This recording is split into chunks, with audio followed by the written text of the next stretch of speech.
आजकल जमाना है स्पेशलाइज्ड रेस्टोरेंट्स और क्लाउड किचन्स का।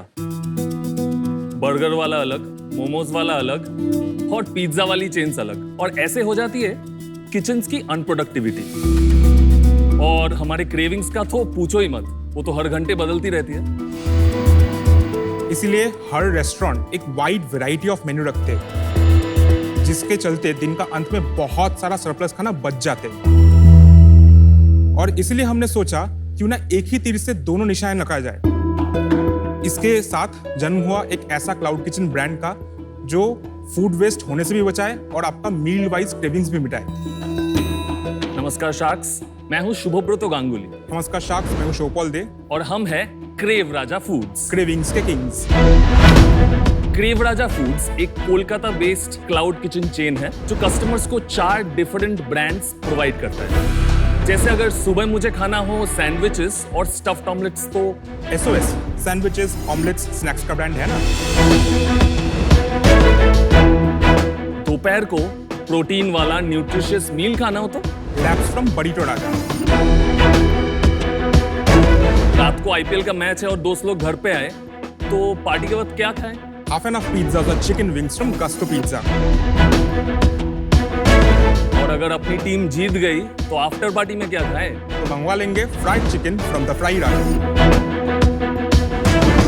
हमारे पास एक सेंट्रल किचन है जो सर्विस करते 3 क्लाउड किचन्स को इन हब एंड स्पोक मॉडल। हमारा कॉन्सेप्ट सिंपल है, एक ही इंग्रेडिएंट से अलग अलग ब्रांड का खाना बनाना, ताकि वेस्टेज हो मिनिमम और कस्टमर सेटिस्फैक्शन हो मैक्सिमम। एक रेस्टोरेंट चेन आज 5 से 6% लूज करते ड्यू टू वेस्टेज, वहां पे हमारा वेस्टेज है सिर्फ 1 से 2%। हमारा विजन बड़ा और सिंपल है, इंडिया का लार्जेस्ट क्रेव वर्दी फूड सर्विस करने वाला क्लाउड किचन ब्रांड बनना। और अगले 1 साल में हम खोलना चाहते हैं 6 to 7 cloud kitchens with multiple brands in each of them. हमारा आस्क है 65 lakhs फॉर 3% इक्विटी।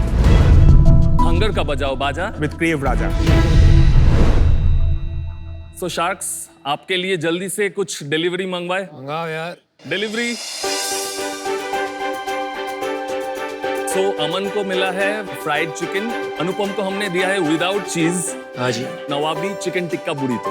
अमित को हमने दिया है एक कॉर्न चीज मशरूम सैंडविच। नमिता को दिया है हमने एक हाफ एन हाफ पिज्जा। सो एक हाफ है फंगी फॉरेस्ट, दूसरा हाफ पे है फार्म फ्रेश डिलक्स। और पीयूष, हम तो आपका भी हाफ एन हाफ पिज्जा है, एक हाफ में आपका पनीर टिक्का है और दूसरा हाफ में आपका कॉर्न और मशरूम है। मुझे बहुत बढ़िया लगा आपका ये टेस्ट, कॉर्न मशरूम खाना। This is nice, bro. Very nice. Thank you, thank you. Pizza is good. Very good. आप ये बताइए, कलकत्ता तो बहुत दिलचस्प शहर है, आप लोग वहाँ ही पे पले बड़े और वहीं के हो कि थोड़ी? मैं एक छोटे से शहर बर्धमान से हूँ, अच्छा अच्छा। which is 120 kilometers from Kolkata. 2012 में मैंने अपना 12th किया, उसके बाद मैं सेंट जेवियर्स कॉलेज गया कोलकाता में मैथ्स ऑनर्स पढ़ने। Nice. पर हुआ नहीं मुझसे अच्छे से। तो मैंने एग्जाम दिया प्रेसिडेंसी यूनिवर्सिटी में इकोनॉमिक्स का। आई गॉट थ्रू और ही ऑल्सो गॉट थ्रू। हम दोनों कॉलेज में घुसे। वो 3 साल में शायद 3 बार बात किया था मुझसे, क्योंकि वो टॉपर काइंड था। Proper kind. हाँ, फिर मास्टर्स में वी स्टार्टेड बॉन्डिंग। तो हम लोग का सेम कंपनी में प्लेसमेंट लग गया था, ठीक है, पास कर गए बैंगलोर में। That is where we first saw कि एक स्टार्टअप फाउंडर कैसा बिहेव करता है, मतलब उनका इंटरेक्शन एंड एवरीथिंग बहुत क्लोज निट एक फैमिली जैसा था। आप उनसे इंस्पायर हुए जो आपके फाउंडर थे? क्योंकि हमको लगता था कि जिस भी ऑफिस में शायद काम करने जाएंगे वो हायरार्की बहुत स्ट्रिक्ट होगा, ठीक है, पर वो सिस्टम में पता चला कि फाउंडर्स भी जो है बहुत चिल हो सकता है, ठीक है। उसके बाद मैंने उसको बोला कि कुछ करते हैं, ऐसे बेंगलोर में आए कुछ लेके जाते हैं। सो हम लोग सेक्टर्स ढूंढने लगे। We used to order from a place called box 8। हाँ जी, या बॉक्स है। ऑफिस के बीच में ही मैं अलग टैब में सर्च करने लगा कि बॉक्स 8 का फाउंडर कौन है, कितने ऑर्डर्स वो करते हैं। तो मैं तो मतलब 1 मिलियन ऑर्डर्स अभी तक किए हैं, ये सब देख के मैं तो चौंक गया। मतलब इसका मार्केट इतना बड़ा है, पर इसका मार्केट कोलकाता में अभी तक वो एक्सप्लोड नहीं था उतना। Interesting. Host kitchen, cloud kitchen जो भी हम कहें, वो उतना रेलेवेंट नहीं था। फिर हमने कहा ये करते हैं। मैं कोलकाता जाता हूँ, तू कुछ देर बाद आ, तू वहां जाके एक छोटा सा रेंट लेके मैं कोलकाता में जॉब लेके I went there and we started off with 4 staffs and एक किचन हमने स्टार्ट कर दिया। आप लोगों ने जॉब कब छोड़ा? मैंने लास्ट मंथ पेपर डाले आपने अभी पेपर डाले? क्योंकि ये पूरा कंपनी बूटस्ट्रैप्ड है टिल डेट। जो जॉब करके भी मिलता है वो लगा देते हैं पूरा बिजनेस में। आप तो कोलकाता कंपनी में जॉब करते हैं। हम दोनों कोलकाता में भी सेम कंपनी में जॉब करते हैं। आपने जॉब छोड़ दी है या नहीं छोड़ी है अभी? मैंने अभी तक नहीं छोड़ी क्योंकि आई हैव लॉट ऑफ अभी भी क्राउड फंडिंग मुझे अभी मिटाना है। ऑफिस जाते हो या घर से ही काम करते हो? पूरा वर्क फ्रॉम होम। मतलब आप वर्क फॉर क्रेव राजा करते हो, सैलरी उस कंपनी से लेते हो? एग्जैक्टली। मैं कल से अपनी कंपनी में वर्क फ्रॉम ऑफिस करने वाला हूँ, यही हो रहा है। There you go, मैं पहले से बोल रही हूँ। एक सेकंड, आप यहाँ खड़े हो, ये सब बातें कह रहे हो नेशनल टीवी पे, हाँ। तो क्या वो तो फायर कर देंगे आपको? नहीं, हमने जब शुरू किया था पूरा कंप्लायंट होके हमने किया था। आपको टाइम मिलता है दोनों करने का? For the last 2 years we worked for 16-17 hours a day. As of now अब आपका क्या बिजनेस है, क्या सेल हो रही है? So since September 2020 inception से yesterday तक we have clocked 4.1 crores of revenue. Oh, well done. Very nice.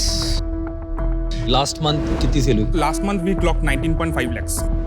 इस साल कितना करेंगे आप? इस साल our projected is 3.25 crores. और पिछले साल पूरा कितना किया आपने? 2.56 crores. आपकी जो प्रॉफिट है वो कितना है इस 20 लाख के अंदर? Net profit is 3.5%. आउच, बहुत छोटा प्रॉफिट है, क्या रीजन है? हम इनिशियली अग्रेसिवली सेल्स को पुश करने के लिए प्राइसेस बहुत कम रखे थे। दूसरा चीज, स्विगी जोमेटो इतना कॉम्पिटिटिव मार्केट प्लेस है कि नया मार्केट प्लेस को थोड़ा बहुत ज्यादा डिस्काउंट्स देने पड़ते हैं। 20 लाख का आपका रेवेन्यू था लास्ट मंथ, और इसके खर्चे क्या होते हैं एक बार वो भी लिखवा दीजिए। बेसिकली ये जो 20 लाख का रेवेन्यू, 19.5 लाख का रेवेन्यू है, ये पोस्ट डिस्काउंटेड है। हमारा जो ग्रॉस मार्जिन है दैट इज 70%। तो 14 लाख रुपए आपका हो गया करेक्ट। यहाँ तक आगे बढ़ते उसके हैं। बाद 33% रफली जाते हैं हमारे commissions to our Swiggy Zomato players. 6.6 lakh यहाँ निकल गया Yes. आपका। 27% is roughly fixed cost. Salaries, rent, electricity, नहीं, miscellaneous. भाई Yeah. भाई ये तो फिक्स कॉस्ट है ना, वो इतना स्केल थोड़ी करेगा, वो तो जब बिजनेस Exactly. बढ़ेगा हाँ, exactly. वो घटता Exactly. रहेगा। घटता रहेगा। You know, आपके पर्सपेक्टिव से एक ही इंग्रेडिएंट जब आप यूज करते हैं तो of course there is benefits, but from a customer perspective अलग क्या है आपके प्रोडक्ट्स? ओके, हम लोग मेन्यू चेंज करते हैं। एक पिज्जा था हमारा हरियाली टिक्का पिज्जा, वो चला, उसके बाद धीमे हो गया, हमने हटा दिया, हमने मलाई टिक्का लाया, मलाई टिक्का चलने लगा। सो हम टेस्टिंग रेगुलर करते थे। जो सबसे बड़ा प्लेयर है डोमिनोज, एक प्रॉब्लम फेस करते जो हमको कॉल में आया था, कस्टमर ने बोला था कि हमें एक लार्ज पिज्जा चाहिए, हमको कहीं पे भी चीज बर्स्ट नहीं मिल रहा है। अगर आप डोमिनोज खोलेंगे आपको लार्ज में चीज बर्स्ट वर्जन मीडियम में करेक्ट, इट्स मीडियम। एग्जैक्टली। हमारा लार्ज में cheese burst was our point. Cheese burst is very popular. इसमें क्या हुआ, टिकट वैल्यू बढ़ गया हमारा। एक प्राइसिंग बताइए इन चारों का। एवरेज पिज्जा का प्राइस है 299। क्या size pizza? Small pizzas with toppings large pizza? Is around 809। Okay. इतना एक्सपेंसिव? एसओएस का एवरेज प्राइसिंग इज 199, बुरीटो का इज 239 और फ्राइड चिकन इज अराउंड 189 199 ऐसे ही। और आपके रेटिंग्स रैंकिंग्स कितनी है जोमेटो स्विगी पे? जोमेटो में अभी तक 10,000 रिव्यूज हैं हमारे। वाओ। वाओ। और रेटिंग क्या होनी? रेटिंग, एवरेज रेटिंग इज 4 इन जोमेटो। आप लोग सीरियस हो ना इस बिजनेस के बारे में? हाँ, दिस इज serious व्हाट है। We want to do all our lives. Full time कब करोगे?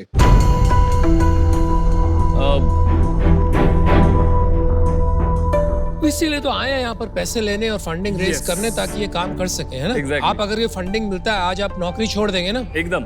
मैं अभी आउट हूँ। 2 रीजन है मेरे। एक तो आप लोग खुद ऑल इन नहीं हो। जब आप ऑल इन हो गए मतलब होता है कि आप लोग खुद फोकस करके यही काम करोगे। अभी उससे थोड़ा दूर हो आप लोग।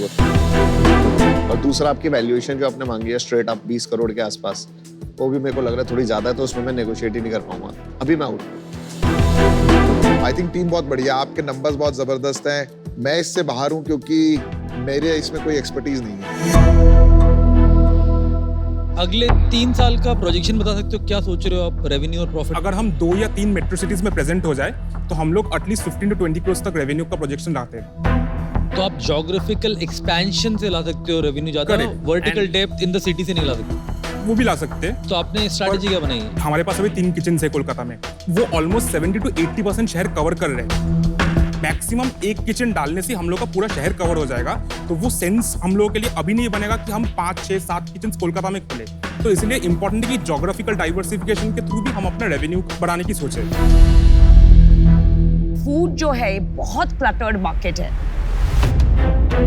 और मुझे आपके प्रोडक्ट्स में सचमुच ऐसा कोई डिफरेंशिएटर लगा नहीं, and for that reason I am out.